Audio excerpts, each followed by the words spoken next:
নির্বাচনী গণমিছিল নিয়ে আজকে রাজধানী শহরে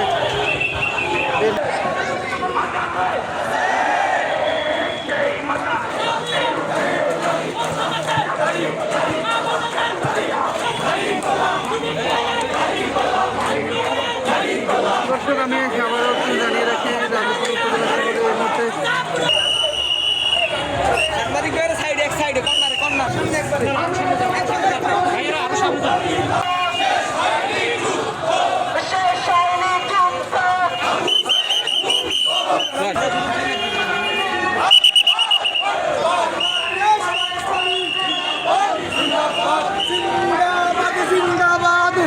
আগামী 12 তারিখ নির্বাচন। আপনাদের কাছে অনুরোধ যে জনগণের যে ভোটের অধিকার এইটা যদি কেউ কেড়ে নিতে চায়, আপনারা কি সেটা প্রতিহত করতে পারবে? যদি জীবন চায় জীবন দিবে, কাজ পরিষ্কার কথা, ইনশাআল্লাহ তাই করা বিজয় হবে। আর একটা বিপদে আছি, আপনারা বিএনপির একজন ক্যান্ডিডেট যার বাড়ি কসুয়া, অত্যন্ত উচ্চ শিক্ষিত, তার কাছ থেকে বক্তব্য শুনেছি। তিনি বলেছেন 4 ভোট সে দেবে, কোনো ডিস্টার্ব নাই।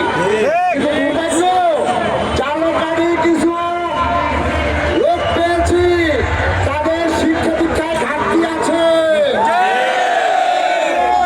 তারা কথায় কথায় হুমকি দেয়। শিক্ষিত লোকেরা হুমকি দমকি দেয় না।